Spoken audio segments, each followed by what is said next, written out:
paralelos com a verdade para que venha à tona isso mesmo. Agora vamos no português claro, né? Relatório é o quê? É o conjunto dos relatos.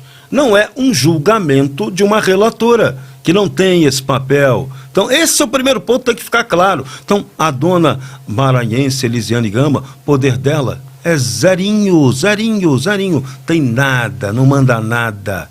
Então, tem que parar com essa ilusão. Esse é o primeiro ponto.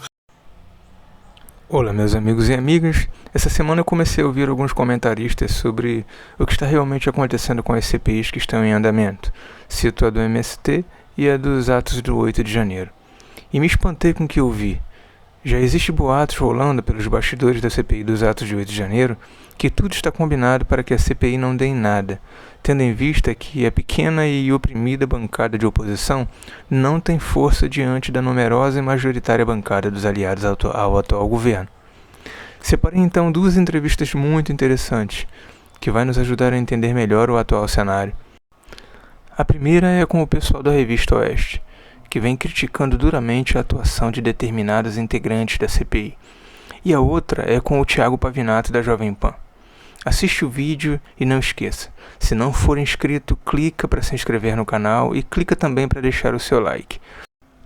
Assim, o YouTube entrega esse conteúdo para cada vez mais pessoas e assim também eu fico sabendo se estou fazendo um bom trabalho coletando essas informações e trazendo aqui para você. E agora, sem mais delongas, vamos embora para o vídeo. Agora, o tamanho, o volume das coisas erradas no Brasil é assustador demais. Não existe Supremo Tribunal Criminal. No Brasil, nós temos o Supremo Tribunal Federal, que o Constituinte deixou bem claro, que é o quê? Um órgão responsável por ser o guardião da Constituição Federal. Aquilo não é um tribunal de inquisição, não pode funcionar como tal. Não era para ser um tribunal que ficasse julgando todas as questões criminais. E de um tempo para cá, desde uma interpretação que o ministro Dias Toffoli deu ao regimento interno do Supremo, isso deu a possibilidade do Supremo se considerar um super órgão do judiciário. É o órgão que abre o processo, atua como promotor, como julgador, como inquisidor, como determinante de prisões, pré-julgamentos, que a gente tem visto pré-julgamentos, e o pior, tudo feito com base política. E o Supremo não é para atuar politicamente, o Supremo é para ser o revisor de questionamentos constitucionais, o guardião da Constituição. Então, o espírito da Constituição de 1988, ele foi corrompido. É isso que tem que ficar bem claro no Brasil. Então, a quem cabe chamar a atenção disso? Cabe ao parlamento. E o parlamento está cumprindo esse papel? Não. O parlamento brasileiro está sendo covarde. O parlamento brasileiro tem medo. Olha, imagina, por que você não pode convocar para prestar esclarecimentos numa comissão parlamentar de inquérito um membro do Supremo Tribunal Federal? Por quê? É Deus? É alguém inatingível? Não. É um cidadão como outro qualquer, só que tem uma prerrogativa diferente. São 11 pessoas que têm lá a atribuição, tem um cargo inamovível e total, só se aposenta aos 75 anos para cuidar da questão constitucional. Essas pessoas podem sim comparecer ao parlamento para prestar esclarecimento. Tem muitos esclarecimentos que o Supremo teria que prestar. Nesse caso até, quem deveria ir representando o Supremo seria a própria presidente do Supremo Tribunal Federal. É ela quem deveria ir lá prestar esclarecimentos ao parlamento sobre tudo que o Supremo está fazendo, sobre esses inquéritos, sobre os quais a opinião jurídica internacional tem manifestado suspeitas. O Brasil está agindo de maneira inquisitorial, fora do modelo normal do Estado de Direito. Então, esse é um questionamento que pode ser feito sim, não vai afetar em nada a República. Pelo contrário, vai vai aprimorar as instituições.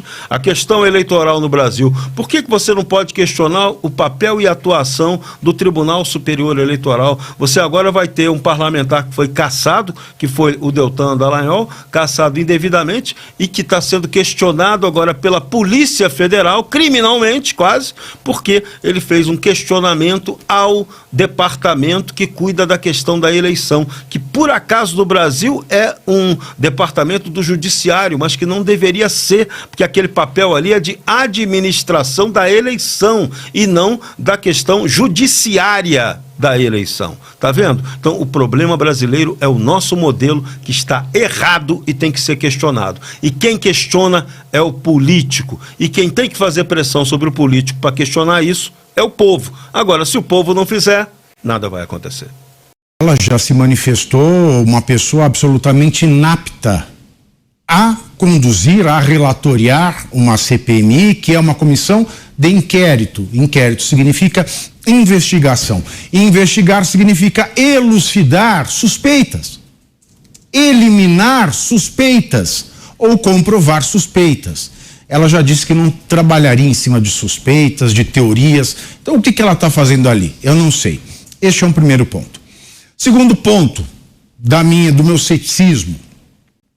Corre a boca pequena que já existe um acerto entre oposição e situação para que esta CPMI não dê em nada. Terceiro ponto do meu ceticismo, nós temos mais governistas do que oposição nesta CPMI. Quarto ponto do meu ceticismo, nós não deveríamos agora estar falando de maneira tão destacada de convites ao presidente, nem de convocações de Flávio Dino. O que a gente deveria estar destacando agora, e esse seria um movimento sensato de quem ocupa uma cadeira nesta CPMI e é da oposição e pretende trazer isso que você acaba de nos dizer, fatos novos, revelações novas, comprovar suspeitas ou eliminá-las. O que deveria estar sendo feito agora era envidar todos os esforços em, primeiro, convocar e fazer todas as perguntas pertinentes ao delegado da Polícia Federal que comanda a investigação. Nós não podemos ouvir o chefe, o encarregado, antes de ouvirmos o subordinado que era responsável pela ação direta, antes mesmo de convocarmos Flávio Dino. Antes de convocarmos qualquer outra autoridade, quem precisa responder por isso agora é o delegado da Polícia Federal, que comanda essas investigações no âmbito da Polícia Federal, do Distrito Federal. Por quê? É a ele que tem que ser perguntado em primeiro lugar. Por que é que Vossa Excelência terminou um relatório sugerindo a denúncia de 1.390 brasileiros sem que tivesse analisado todas as provas disponíveis, como aquele vídeo que foi vazado para o Brasil? Se não fosse vazado, nós não chegaríamos nunca a ter conhecimento desse conteúdo e talvez nem essa CPMI saísse. Saiu. Espero que ela não seja apenas um cala-boca por conta de um vídeo que foi vazado. Logo, quem precisa ser ouvido primeiro, quem precisa ser convocado, é o delegado responsável por essas investigações lá na Polícia Federal, do Distrito Federal. Porque é a partir das respostas dele que se vai chegar à necessidade ou não de se convocar o ministro Flávio Dino. Nós não podemos partir da autoridade maior sem ter ouvido antes a autoridade que pôs a mão na massa.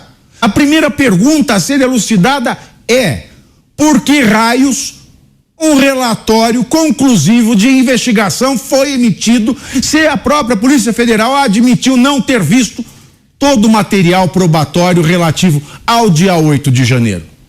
Então logo se nota que a conduta da oposição ela é precipitada, incauta e nada sábia, nem um pouco. E se nós invertemos essa ordem do que eu sugeri, vai chegar lá o Flávio Dino ou qualquer outro ministro do primeiro escalão e vai fazer troça da oposição mais uma vez, porque não é assim que se investiga.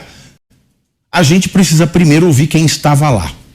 A gente precisa ouvir primeiro por que é que o relatório foi terminado sem que todas as provas fossem vistas. E juristas, meus senhores, os senhores precisam convocar as maiores autoridades de direito penal e de processo penal deste país. Os senhores precisam ouvir nomes como o professor Ives Gandra da Silva Martins, os senhores precisam ouvir o professor Miguel Reale Júnior, os senhores precisam ouvir os nomes do direito processual penal desse país. Os senhores precisam ouvir Auri Lopes Júnior, os senhores precisam ouvir dos juristas se as prisões que aconteceram, porque mesmo que esta CPMI não leve à queda de nenhuma autoridade, não leve a suspeita de culpabilidade sólida de nenhuma grande autoridade ou partido político, vocês têm a missão de resguardar a validez da legislação nacional. Nós temos 1.390 pessoas que foram presas ou estão em liberdade provisória sem que tivesse sido observado o direito à audiência de custódia dentro das 24 horas previstas na lei e, dentro dessas 24 horas, a decisão do juiz para manter a prisão em forma de prisão preventiva ou a liberdade provisória. O direito penal básico foi negado, o direito processual penal básico foi negado a essas 1.390 pessoas. Então precisamos ouvir juristas e precisamos saber por que o direito penal, as garantias mínimas do processo penal lhes foram negadas. Ao mesmo tempo que nós vemos tudo isso, nós temos um presidente boquirroto, Lula, que acaba de dizer o seguinte, que Assange não pode ser mandado para ser julgado nos Estados Unidos, porque Assange prestou um grande papel à democracia, ou seja, ele faz uma crítica ao sistema judicial dos Estados Unidos, dizendo que o vazamento promovido por Julian Assange no seu site Wikileaks, a Wikipedia dos vazamentos, seria um ato antidemocrático, enquanto que dentro do seu próprio país nós temos 1.390 pessoas respondendo a um processo penal sem individuação de condutas, sem terem tido direito à audiência de custódia e sem terem tido direito, aliás, à sustentação moral dos seus advogados. Isso sim é uma quebra do devido processo legal, portanto uma quebra, uma violação total da democracia. E este acelerado desse presidente vem falar dos Estados Unidos da América enquanto ele diz que na Venezuela, onde tem preso político, ele não se mete. Na Nicarágua, de Daniel Ortega, ele não se mete. Aliás, é capaz de Daniel Ortega vir para o Brasil, para o Foro de São Paulo. Foro de São Paulo que quer estudar uma alternativa ao imperialismo americano, cobrando a participação no evento em dólar. E Lula agora vai falar que os Estados Unidos da América são antidemocráticos por conta de Assange? Ora, vamos olhar primeiro para nossa casa.